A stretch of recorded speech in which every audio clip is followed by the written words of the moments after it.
I'm Solar 101.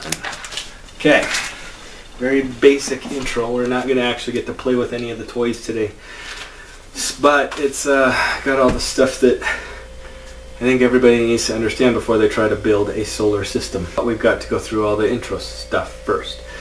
Okay, so the reason for building a solar array would be to generate electricity for whatever it may be it survival or cheaper electricity bills or whatever, right? So electricity is electrons. See this is a wire. I hope you guys can see it. Electricity is electrons from the atoms that are actually in a wire moving down that wire and creating an electrical charge or something called a current. Okay, like I said, I'm going to keep this very basic. There are two types of electrical current, and they are alternating current and direct current, AC, DC. You know, sounds like the band name. It's because that is. Okay. Quick explanation on the two of them because they are both necessary. Alternating current, AC voltage, is what is in your house. And what happens is electricity moves up the wire and then back and up and back and up and back, and it alternates to and fro and to and fro. Direct current moves from one end of the wire through whatever electronics and light bulbs and yada yada over to the other end of the wire. Okay, that is the electricity that is in your car. You have a 12 volt direct current battery. Moves from positive to negative. Okay, so far I haven't geeked out. That's good. Okay, so the reason for each one. Okay, alternating current is good because you can change the amount of current. The voltage is what it's called. You can raise it up and you can lower it down. And so, since you can do that, it travels for very long distances. You can, or I think our power plant is 300 miles away down in Salt Lake City, and you generate the electricity at the power plant, crank it up to a very high voltage, and I'll explain more in a minute, and move it for hundreds of miles, and then it comes out to our electrical box or tube, or I'm trying to remember what they are, transformer. There we go. The electrical transformer, which turns it down from like a 10,000 volt system or a 100,000 volt system down to a 110, 120 volt system. So what you have inside of your house is a 110 volt alternating current system.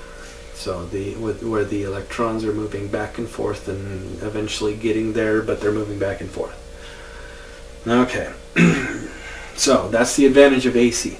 The advantage of DC is that it stores. You can put it inside of a battery and you will have your positive on one side and your negative on the other, and charge up that battery, and that battery, if it's good, will keep, and you can have electricity that's very portable. It is a downside that it does not travel distances, and if you guys want some really awesome fodder for researching all AC versus DC, go back and look up Nikola Tesla and, oh shoot, why is it going to slip my mind? The guy who invented the light bulb. Thomas Edison, there we go. So, Thomas Edison versus Nikola Tesla, or look up the electrical current wars.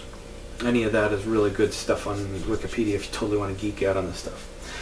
So, that's why DC voltage is good. Now, I keep talking about voltage. Voltage is one part of it.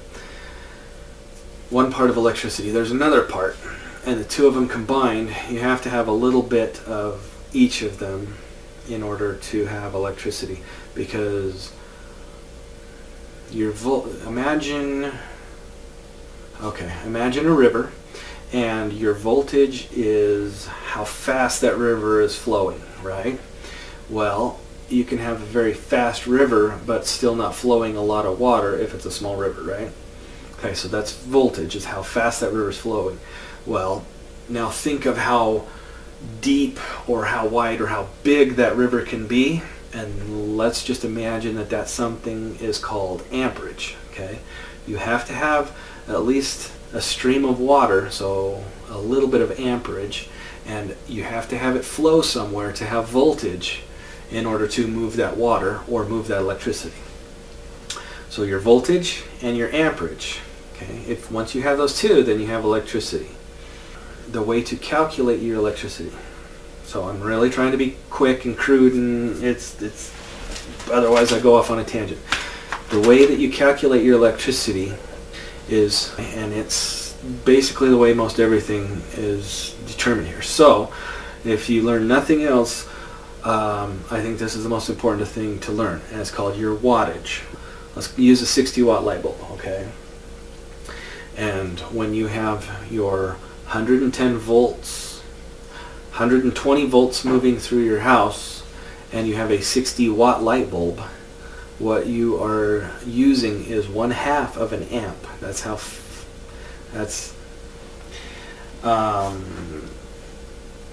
and the way to determine your wattage that's being used in your light bulb, the wattage that is in your stereo, the wattage in your computer, your refrigerator, your microwave, ad nauseum, is to multiply your voltage times your amperage, and that equals your wattage. You with me so far, everybody? Going back to having flashbacks of algebra? I understand. Find the X.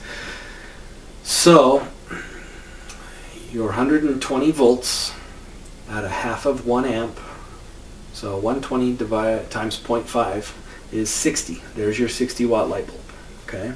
Wattage.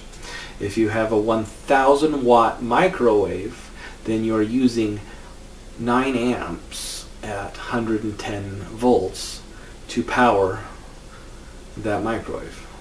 Everybody with me? Good? Are we totally like starting to lose people? Okay. So that's very useful to find out your power consumption if you ever need to, and figure out why your electricity bill, or how much it's actually going to raise or lower, and why the numbers are what they are.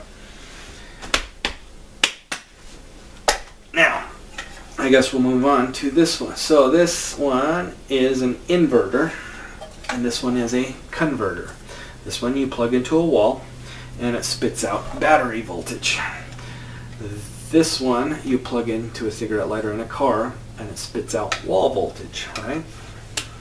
Those are made to change your current from direct current from batteries into wall current, house current, to, you know, your computer, or vice versa. If you need to charge up a battery, your battery charger is a big converter.